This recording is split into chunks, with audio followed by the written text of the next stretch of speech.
What is good, everybody? Welcome back to another episode brought to you by the League FFB. Today, we're here for a Dynasty trade review show, but it is not an episode of Let's Talk Dynasty. You know, I've just come back from vacation. We're trying to get back on schedule. And so today, I'm going to be reviewing those 10 Dynasty trades that were submitted into our Discord that I've pulled from you guys that you have submitted, but I'm going to be doing it solo. So we're going to have it a little bit of a quicker episode today. Hopefully, you guys still enjoy. Wanted to get this out for you regardless, because I know this is one of our favorite videos to make and one of your favorite videos to watch. But without wasting any more time, let's hop right into today's video and let's start discussing these Dynasty trades.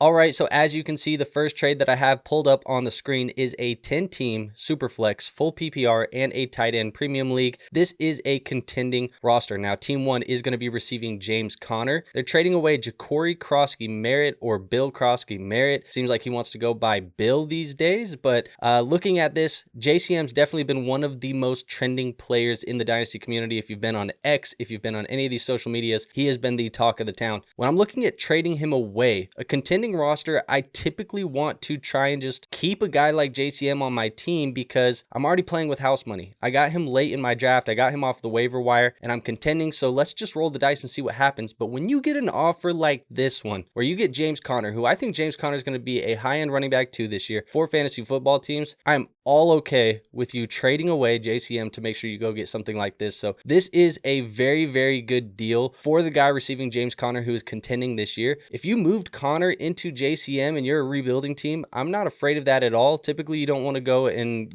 get running backs while you're rebuilding, but it's a fine deal in my opinion. Probably good all around. If you're rebuilding, I'm trying to sell JCM for a second round pick, nothing less. I talked about this a little bit on a previous episode, but a third, a fourth, you guys can keep him. I'd rather hold JCM, but a second, or in this case, James Conner on a contending roster, absolutely okay with doing this one. So good trade here for Team 1. Now, trade number 2 here is a 12-team Superflex, full PPR, no tight end premium, and the context says that SA Cheesehead is strong at running back, so he moves away Kenneth Walker and a 2026 third round pick for Garrett Wilson. Now that 2026 third, while it's a third round pick and thirds do increase in value just a tiny bit as we get closer to that draft cycle, it's a third round pick in a class that we perceive as a little bit weaker than some of the previous ones, so not too worried about losing that one. I really see this as Kenneth Walker for Garrett Wilson. You have the motive right now where everybody is going to be talking about Kenneth Walker as a potential guy who can see a very heavy workload in this Clint Kubiak offense. The offensive line looked good. The run scheme looks good. He's been dealing with injuries a little bit in the preseason. He has always dealt with injuries for the majority of his career. It feels like Zach Charbonnet is still in this backfield. I like the run game in Seattle. If I have to make a choice, and this is more single season minded, I'm probably going to take the cheaper option in Charbonnet and just get the games that I get out of Charbonnet. But when I look at a deal like this one, you're strong at running back already. Kenneth Walker was probably going to be your running back 3, your running back 4, depending on your team, if you were really that strong at the running back position.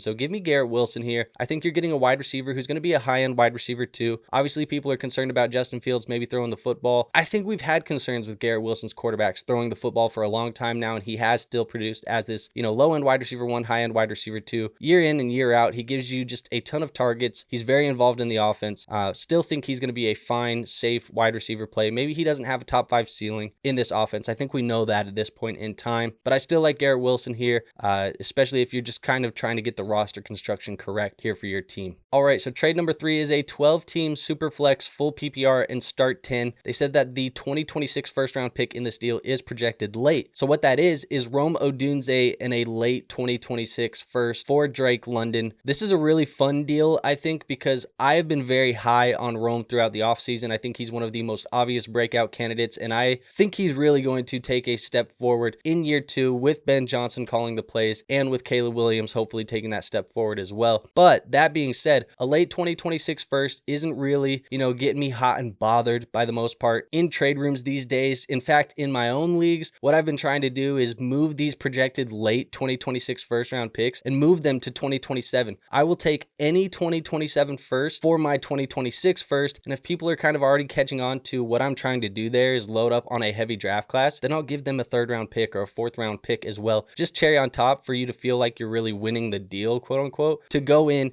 and get that 2027 first and just push it all into that year. So that's kind of a move that I've been making. That said, like I said, it's not really, getting me hot and bothered there. I'm still going to take the Drake London side. I think Drake London is a player that has potential top 5 upside at the wide receiver position this year. We saw how he was used when Michael Penix took over as quarterback last year, saw a ton of targets in this offense. Obviously, Mooney's dealing with a little bit of a shoulder injury right now. 50-50 for week 1 is the last that I heard about Mooney. I just think Drake London here is the best player in the deal, and you're not overpaying a ton, to go get him. If Odunze breaks out and takes that next step, and if somebody finds, a really solid player in that late 2026 first round pick, which is definitely doable, you probably look at it and you're like, yeah, this was even, or maybe you lost the trade by a little bit, but you eliminate a lot of risk by going to Drake London. So I like that side of the deal here for you, especially if you're contending. It doesn't say that you're contending, but that makes even more sense if you're contending right now. Next deal, 12 team Superflex, full PPR, and a half tight end premium. They said they are not contending, so they move away Kyler Murray on this rebuilding roster and they get 2 first round picks. One of these is in 2026, the other's in 2027. I think in a 12 team Superflex, this is fine compensation. You hope that both of these picks are not going to be late first, because if they're late first and you're talking a late 26 first and a late 27 first, I'm probably not liking this deal for you. However, I've been notorious, you guys know on the channel, I'm higher on Kyler Murray than the consensus is. So, I just think this is a player that still has a little bit that we can see out of him with a step forward in year 2 from Marvin Harrison Jr. if this offense really starts kind of leaning into the things that work and get rid of the things that didn't work last year, what they saw on tape there with Drew Petzing. So I think it's fine in a rebuild. Obviously you want to get liquid. This is a way of getting liquid. I just feel like there's risk here, and I wish we had the context as to whether or not this was projected late first, early first, mid first, whatever that may be, because 2 earlies, I'm definitely okay with that. 2 mids, better. 2 lates, probably not really liking the compensation, but this is a very interesting deal. You're probably not going to get more for Kyler Murray than this, but that just tells me I've been higher than consensus, so I'm probably not trading Kyler Murray. I'm probably holding Kyler Murray just because I don't know if anybody's willing to pay the compensation that I want for him to get him off of my lineup. So not a bad deal if you're not in on Kyler Murray and if you're still just trying to get liquid, because that's the goal, right? You want to get liquid in the rebuild, use those picks to then get new players down the road. That's just what you should be trying to do. That's what I'm trying to do in one of my leagues right now. So understand the process. Maybe don't love the compensation if these are late. I said that a couple times, but I just wanted to get that clear. Next trade here, we got a 10 team Superflex, full PPR, no tight end premium is the context that we have. You're moving away Garrett Wilson in a 2026 third round pick. You get Emeka, Egbuka, and a 2027 first round pick. And this is very interesting. Both Ohio State wide receivers. Garrett Wilson, we just talked about him a little bit in depth. Justin Fields, maybe a lower passing volume offense, doesn't have the top 5 upside, but still a very solid wide receiver. I think Egbuka right now is kind of that mystery box. We've had all of these positive, buzzworthy, hype piece camp news that has come through, got everybody excited about him. I was a little bit higher on him than consensus when it came to the rookie draft process. Just thought he was a very, very solid pro-ready wide receiver. And it seems like it's been showing a little bit more in camp than even I had imagined would happen right away. You have this offense, though, with Mike Evans, obviously a little bit older. Chris Godwin banged up, but could come back,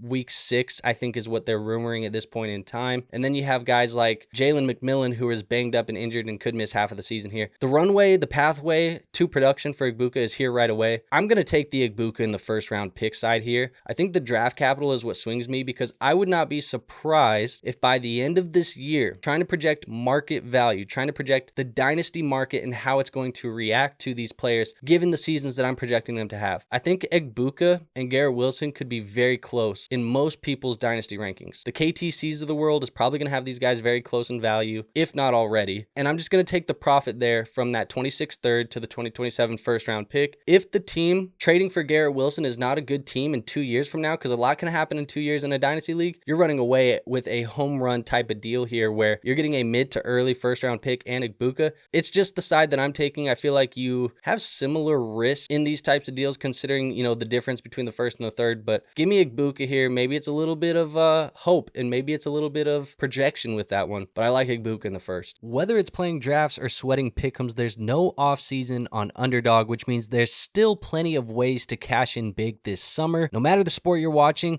Underdog has you covered, and all you have to do is pick higher or lower on your favorite athletes from whatever sport, put them into a pick'em entry, watch the winning multiplier increase, click play, and win real cash. So what are you waiting for?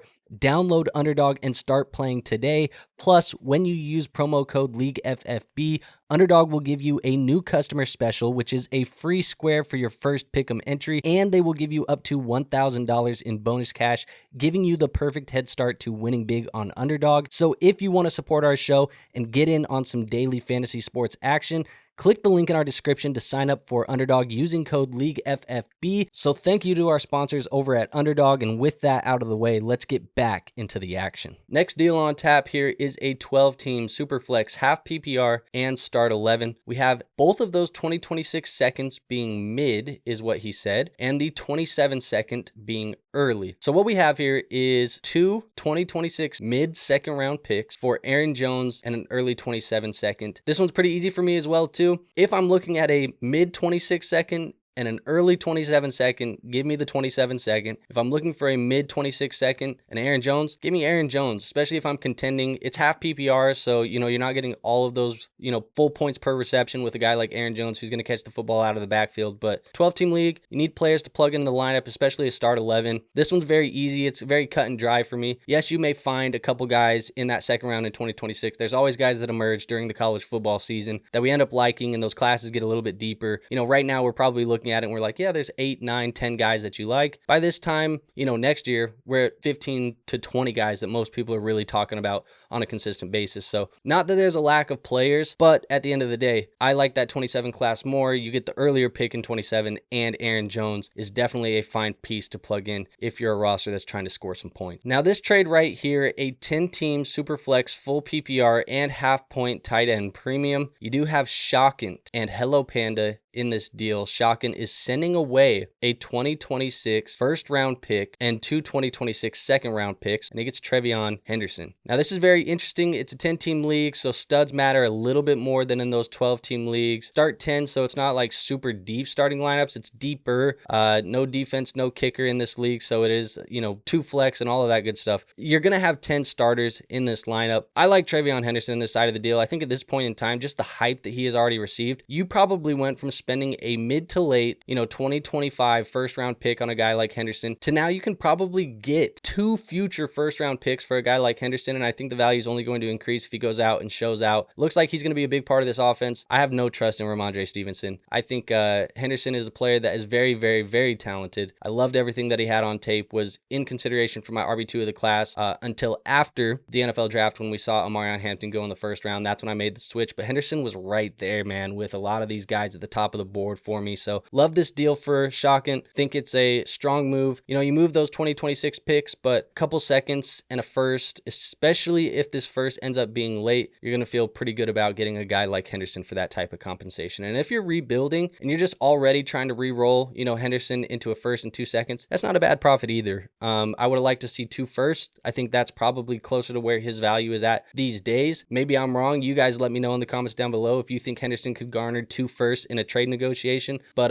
I don't hate this deal either way, especially if Panda is a rebuilding roster. Moving on to our next one, we got a 12-team Superflex half PPR, an additional point for the tight end premium, and it is start 10. It says the 26 first round pick is projected late. So we have Amon-Ra St. Brown being received for Egbuka, a late 26 first and a 2028 third. That 28 third so far down the road, middle round pick towards the end of your drafts. Who cares at this point in time? It's a little throw-in, maybe makes people feel a little bit extra, special about the deal. Don't really care about it. I'm really looking at this as Egbuka and a late first for Amon-Ra. And unlike the Garrett Wilson deal, I do think Amon-Ra St. Brown is a little bit better of a player. I think he's proven that he's better of a player. I think he's in a better offense. I think we have a whole lot of signs that point to Amon-Ra St. Brown's production, which has been a top wide receiver 1 for fantasy football for multiple years in a row. I think all of those signs point to this continuing. So Egbuka, I'm willing to sell the hype with a late first in 2026, and we have confirmed that it is a late first. I'm just going to take the Amon-Ra St. Brown side. It's safe. There's a lot of high-end production there. And yes, you may get Egbuka that eventually gets into that type of tier, but it's going to take, it's going to take a little bit for him to get into that bona fide wide receiver 1, top 10,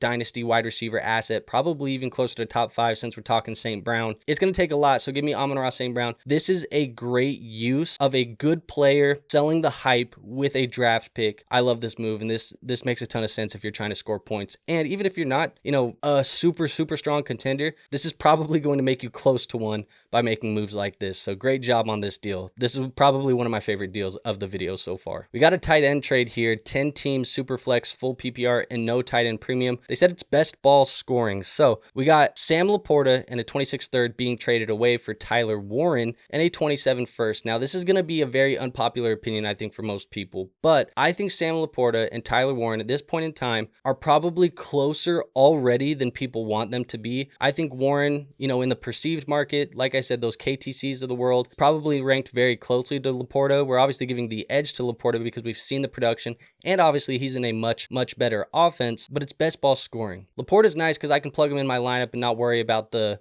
chance of the Indianapolis Colts going out and throwing Anthony Richardson and Daniel Jones and those guys to, ruin a week for me. They score 7 points. They don't really get the ball moving. I don't got to worry about that in best ball because the best player is going to hit my lineup anyways. So I will take Tyler Warren and the spike weeks out of Tyler Warren, where I think he's going to be a centerpiece of this Colts offense, plus the first round pick in 2027, and just move on. In a best ball scoring type of league, if it's not a Kittle, McBride, or even a Bowers, I don't really care about the tight end position. LaPorta is just outside of that tier where I stopped caring, and I think he's overpriced, and the values could be, utilized somewhere else on your roster, a wide receiver, instead of putting those in the tight end for LaPorta. And I would much rather have 2, 3, 4 tight ends at the end of my bench in good offenses, Gesicki's, Crafts, K. Dottons, all of these guys, and it's best ball scoring. So the best guy is going to hit my lineup each and every week. Just give me the shotgun approach of the tight end position. So this is a good tier down, I think, from Sam LaPorta to Tyler Warren to garner an extra first. I love this for you, and I think Tyler Warren could potentially be in the same conversation as LaPorta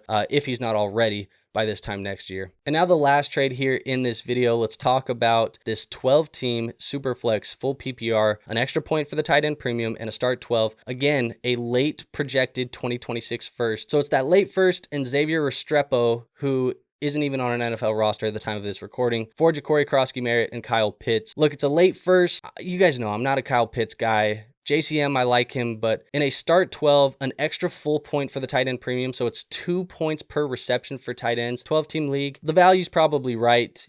Kyle Pitts and JCM. Pitts is most likely going to hit your lineup each and every week in this type of format, even if it's just as a flex because of the bonus points. Weird to say because you guys know I don't like Kyle Pitts, but I'm taking the Pitts and the JCM side. Restrepo is a non-factor for me in the late first. Like I said, if you're contending, you want to use those first-round picks to move them into 2027 or use them for pieces to help you contend this year. This is a deal that I think makes sense. So I like Kyle Pitts and JCM on this side.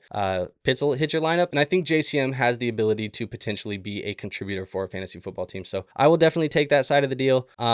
As weird as it sounds, because I don't love Kyle Pitts, but hey, it makes sense in this deal. So there you have it. Like I said, a weird Dynasty trade show today. We didn't have my co-host MFGDs with us trying to get the scheduling right. He should be back next week, but hopefully you guys still enjoyed. If you did, make sure you subscribe to this content. We're doing this all year round. Dynasty content, redraft content, all of the good stuff. We want to make sure that you're here and you don't miss any videos. If we reviewed your trade or you want us to review a trade in the future and you just love this type of content, you want to support the channel, hit the like button for me. It is the best free way to show this channel some support, and go join our free Discord. That's where all of these are submitted. Like I said, free to join, so no risk in doing that. But with all of that out of the way, I have nothing else for you guys today. I will see you on our next episode. But until then, peace out.